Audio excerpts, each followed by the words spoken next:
Weeks after he said he will step back from politics to focus on his businesses, Elon Musk is back in the fray, again publicly bashing this Republican mega bill. In a social media post yesterday, Musk wrote, "It is obvious with the insane spending of this bill, which increases the debt ceiling by a record $5 trillion, that we live in a one-party country, the Porky Pig Party," he writes. "Time for a new political party that actually cares about the people."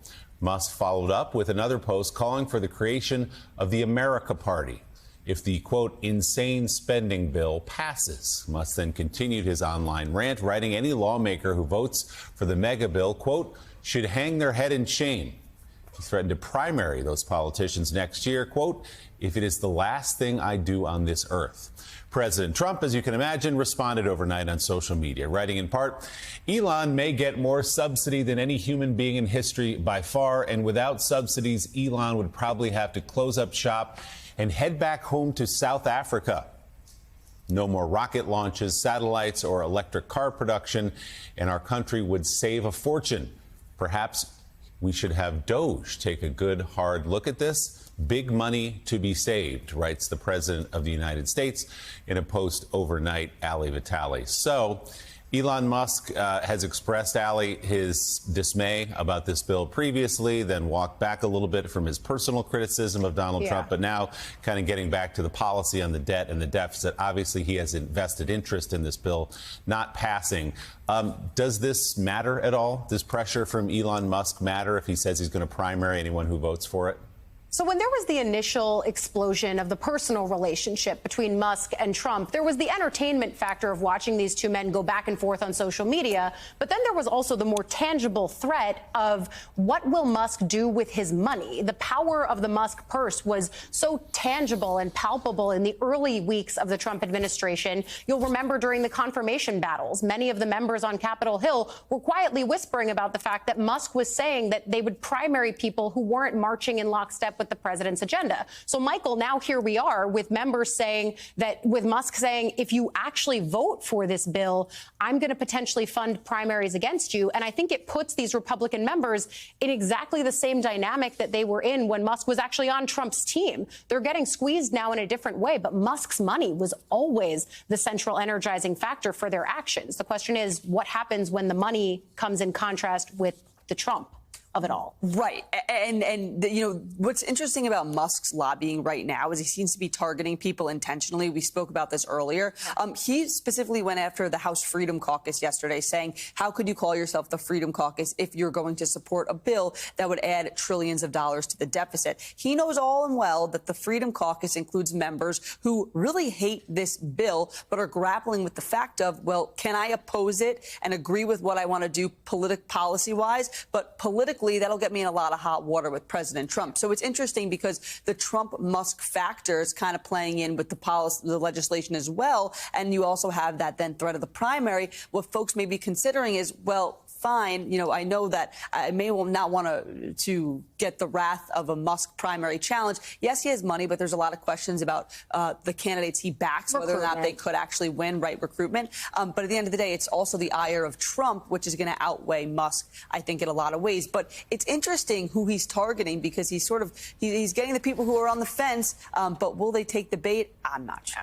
And, Sam, you had Elon Musk saying yesterday he's going to support Congressman Thomas Massey's re-election bid, the Republican from Kentucky, because he voted against the bill in the House, trying to perhaps symbolic, suggesting I will support candidates who vote against this. But the same question to you, does this pressure from Elon Musk on members matter at this point, or is their loyalty to Donald Trump more important to them? I'm kind of surprised by how little it seems to matter at this point, right? Like, he's the world's richest man. He could fund to a huge degree primary challenges or general election campaigns. He also was the Republican Party's biggest donor. And then for a while, he was the most important aide in the White House. He's upset that he's losing his EV mandate, and he's very upset about things, but you know, he could lose a lot more than that. I can tell you right now. Hey, Elon can lose a lot more than that. I don't know. I think we'll have to take a look. We might have to put Doge on Elon. You know what Doge is? Doge is the monster that that might have to go back and eat Elon. Wouldn't that be terrible? This morning, the Trump-Elon Musk feud is back on. As lawmakers worked, as we've now been talking about overnight, the president worked to social media, hitting back at Musk. In a late-night post, Trump suggested that Doge should investigate federal money that Musk's companies have received, writing and at one point that Elon may get more subsidy than any human being in history by far. And without subsidies, Elon would probably have to close up shop. Perhaps we should have Doge take a good hard look. Musk earlier had picked back up on his attacks on the president's massive tax and spending bill. Remember, he called it disgusting at one point. Musk even vowed to back primary challengers for any lawmaker who voted for it. Or he also said he could start a new political party if the bill passes. Hadass Gold tracking this element of this ongoing story and saga. What's going on here this time, Hadass? Yeah, Kate, this is significant because this is the first and starkest political threat that Elon Musk has made about his political future. We were waiting. There's lots of questions. What will Elon Musk really do going forward in the midterms? Remember, he had said he was going to kind of step away from the political spending. And it should be taken seriously because when Elon Musk gets laser focused, gets obsessed with something, he has the willpower and he has the funds to get it done. Now, he made essentially two really big kind of threats and promises over the last 12 hours or so. The first, as you know, he said he will back any primary challenger in Congress who has talked about reducing government spending, but then voted for this big, beautiful bill, saying it will be the last thing he will do on earth. Look at this poster that he said will feature the face of any member of Congress who does this. It shows Pinocchio in flames and saying this is what people will see as they go to vote. And he's already declared the first candidate that he will be backing up. That will be, of course, Representative Massey. Massey was one of the Republicans, of course, to vote against the House version of this bill last month, and he has been President Trump's #1 target so far for Republican primaries going forward. So that, again, puts him on the opposite end of the spectrum for President Trump once again. And then he did promise this. He said that he will create a new political party called the America Party. Remember, his political action committee is called the American PAC. He says if this insane spending bill passes, the America Party will be formed the next day. Our country needs an alternative to the Democrat-Republican uniparty so that the people actually have a voice.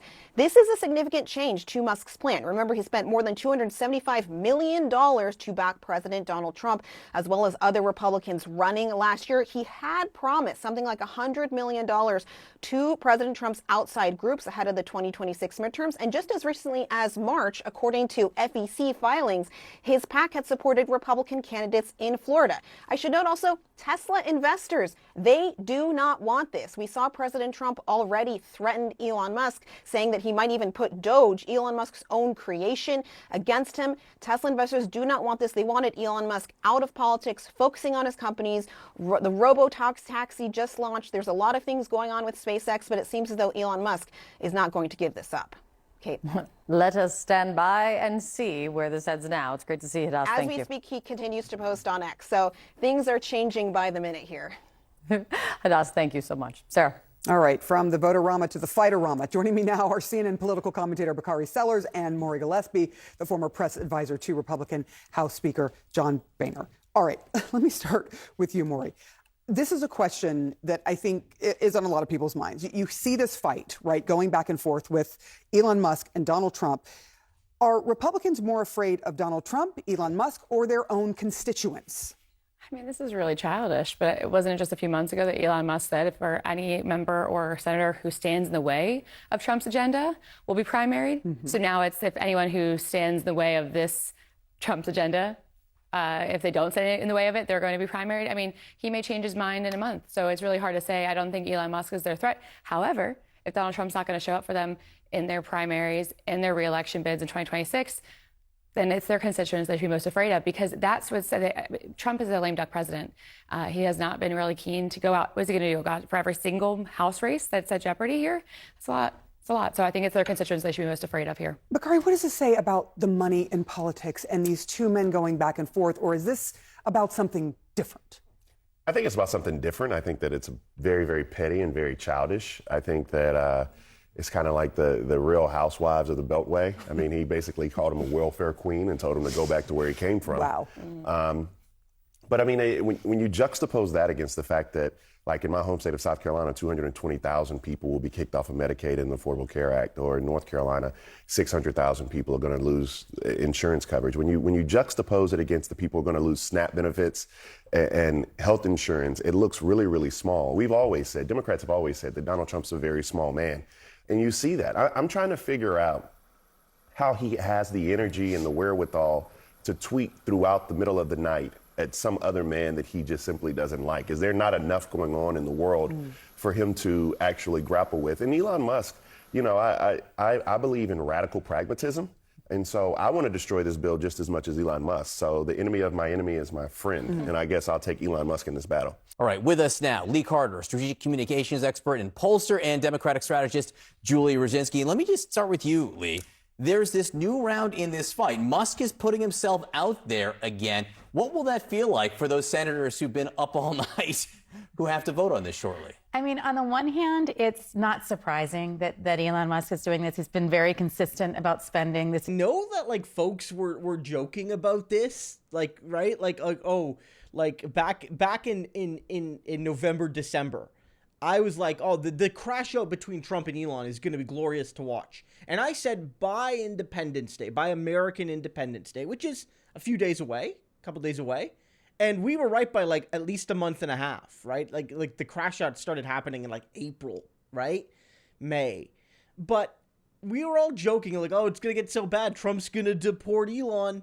You right? And like, blah, blah, blah, right? And now he's saying he's considering deporting Elon. Question marks in the title, but you've seen other videos on YouTube and across the internet where they basically like Trump not ruling out deporting Elon.